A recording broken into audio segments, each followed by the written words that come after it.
Well, it's a weird situation. I don't know, there's no right answer, but this is the worst. I have a similar conundrum that's like, okay, this has always been weighing on me, and I keep asking people about it. It's very similar. It's not similar.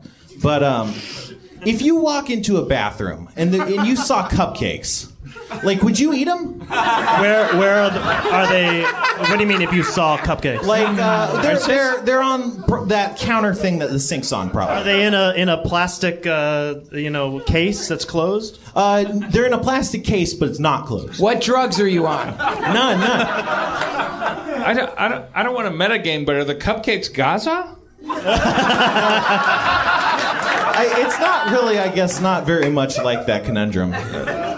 But it's been burning within my heart. We'll continue with this thought experiment. Well, that's it. What did you guys do? You guys are asking more questions. Would you eat them?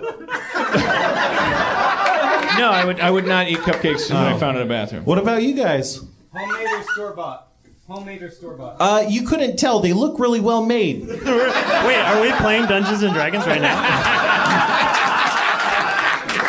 No, this is just, I don't know. I used to be super germophobic and OCD, and I've mostly conquered it. And it's a nice bathroom, though. Well, but I realized part of the reason I conquered it is I realized it was irrational. And it was one day. I'm really proud of the story. I'm bragging right now. I saw a quarter on the ground in New York City, and I was like, I shouldn't pick it up because who knows? It could have been in shit or piss or But then I was like, the difference between that quarter and the quarters in my pocket, is that I know that one was on the floor. And then I'm like, if I pick this quarter up right now and put it in my pocket and it mixed in with the other quarters, I wouldn't know which was which.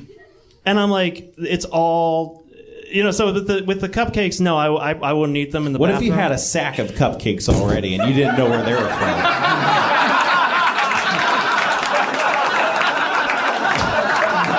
Well, my serious answer to your question is that intellectually, I feel that I should be willing to eat the cupcakes, and I wish I would, but I'm probably too neurotic. Okay, good. What about you, Duncan? I wouldn't eat the cupcakes. Yeah. But I would. That's the thing. wish I was that kind of... I wish I were you. Because I think that a realized being, an actualized being, an Alan Watts level, Ram Dass type being would be like, I'm eating the cupcakes. Did Spencer say he would eat the cupcakes? Yeah, I think that like an awakened being... I think Christ would eat the cupcakes. But why would he? I mean, is he hungry? For me, it's like... I don't understand. Well, what's the worst case scenario, right? Cupcakes are delicious. Die, right? Cyanide? Yeah, exactly. That's awesome. You got killed because you ate a cupcake in the bathroom. Right. Like, then let's step it up from there. You get really sick, you almost die, you have to spend a lot of money. Like, that's an insane story. You can make a Kickstarter off of that. Like, right. Getting better, you're sick. That's still an awesome story. Like, every part of this equation is great. Nancy Grace would squirt if she found out that somebody died from cupcake poisoning. She would never stop talking about the death cupcakes that they placed in the bar. This does, in a weird way, loop back around to your disturbing pedophilia conversation from earlier, in that the original question was, has society changed, or have we just gotten more hysterical about it? And speaking as a former germaphobe, recovered germaphobe, one of the things I realized also is that where do you draw the line? There's the illusion of security. This also, 9/11 helped with this. But I used to... Helped with the illusion, or? No, helped with recognizing that it is an illusion. In a public restroom, it used to be, and this is still sort of true, if there's no paper towel that I can open the door with, I'm like, okay, how often are they cleaning the fucking door handle in the bathroom? You open the door with a paper towel? Yeah. Wow. But I'll tell you why. Wait, how many people here do that? Smart! I'll tell you why. Wow. I'll tell you why. You're the guys, you're right. Every once in a while, I go to the bathroom. Here's the funny thing. When I exit a bathroom, and there's like a little wad of paper towel wrapped around the inside. Oh, that's not knob. me. That's not me. That's fucking gross. That's not me. And that's got nothing to do with germs. No, well, but I think I'm wrong. And the reason I think I'm wrong, and all of you people who clapped at me are wrong, is that the logic is, okay, I don't touch the flusher, and then I wash my hands, and then I touch a thing that people who didn't wash their hands touched with their ass hands, and I'm like, why did I even bother washing my hands? But then I'm like, I walk out, and I shake people's hands, Right. and they didn't wash their You hands. live in the world and it's open air. That would confuse me. Like I wish I was Howard Hughes, and I fantasize about having that germophobia because I'm like, oh, that must make you a genius. But it just doesn't hold up to my logic. Like he's washing his hands, and it's like, give me a break. Like, I just was looking at old. This is crazy too, but I saved my Twitter favorites from like years ago, and I was looking at old Twitter favorites from like 2010 and 2011, and I saw one from you that I had favorited, and you said something like you could never be grossed out by a public restroom because you have the luxury of being disgusting yourself, or something like that. It was something like that. I thought it was I'm saying it wrong, so yeah. I don't know. I mean, to me, a public restroom is the value of it is so much higher, which is no matter what's going on in your life. Like if you go into a public restroom and pull your pants down and sit, like no one, including almost God, is allowed to tell you that you're supposed to be doing anything else. Like you can almost like it's like I'm uncomfortable here. I don't like this bar. It's too loud. Blah, blah, blah. As long as they have a place where you can go and just go through the motions of pooping, then that's like you can just reset before it overwhelms you.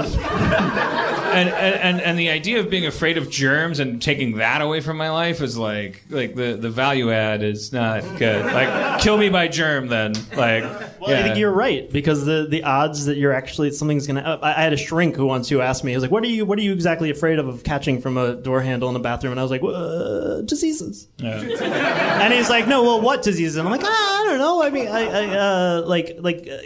and I realized it's not even that I have a German mind. I'm just sort of like, there might be stuff. Right. Well, you know what's worse, man? You've heard the studies they've done about the ice inside the ice machines, like there's like so much shit somehow in those machines. Like it's weird because they say there's more shit inside an ice machine at a McDonald's than there is on a toilet seat.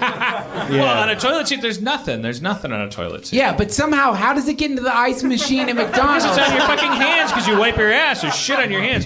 Shit doesn't work in germs. But you don't wipe your ass with a McDonald's ice machine. Like, where is the there's no shit on the toilet seats. How's it getting into the machine? Like, where's our hands are what we use to manipulate the world. They are the shoes of our bodies.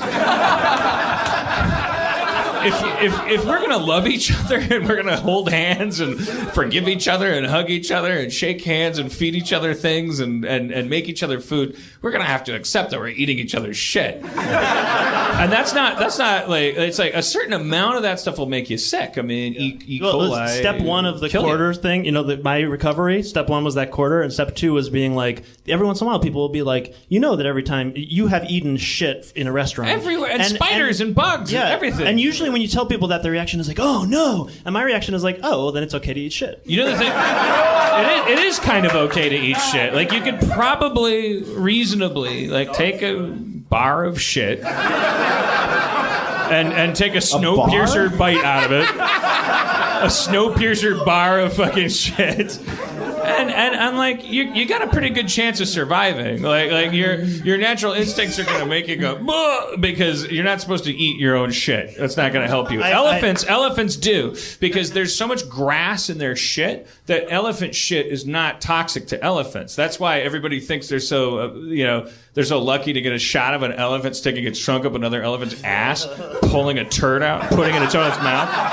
That's what vegetarian mammals do. Wait, they do that all the time? Yeah, I thought that was a video of like they a break down the elephant. cellulose slowly in stages. So if you're a vegetarian mammal and you don't eat your own shit, you're an idiot.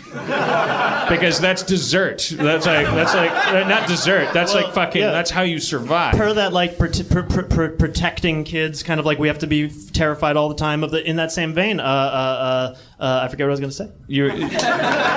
The thing that put me off of germ phobia, like before I could ever acquire it in my adulthood, was remembering in biology learning that the surface of our skin is literally covered shoulder to shoulder with bugs. Like we were made out of little things who just hang out on top of us.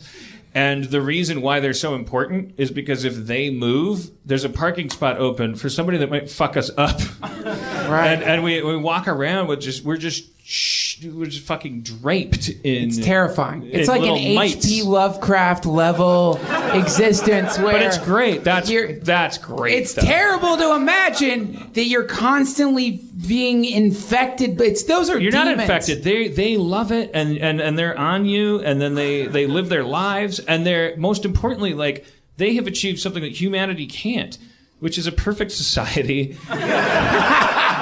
There's never a little Lakers game on your elbow that explodes into riots. There's no G4 conference. like they figured it out long ago. Right. Like we were born into it. They land on us and they hang out on us. And I mean, you know when a thing that doesn't belong there lands on you. A mosquito, a flea, fuck those things. Those are the enemy. Yeah. But then you end up like shitting your stomach out. Like the Ebola outbreak in Africa right now. But that's not your little friends all over you. Those are the bad ones. That's what I'm saying. Those are the bad things. Like you get a bad thing in your body through someone else's poop. I think I love what you're saying. I want to respect the little. Too. I want to respect the little friends. But it is terrifying to think that at every moment there's a legion of microscopic demons waiting for one of your little friends to take a nap. But the opposite viewpoint is a beautiful thing, which is that if you're like, okay, I'm covered in demons, then that means I'm looking at demons wrong because they're not doing anything bad. That's what John Wayne Gacy said right before they arrested him.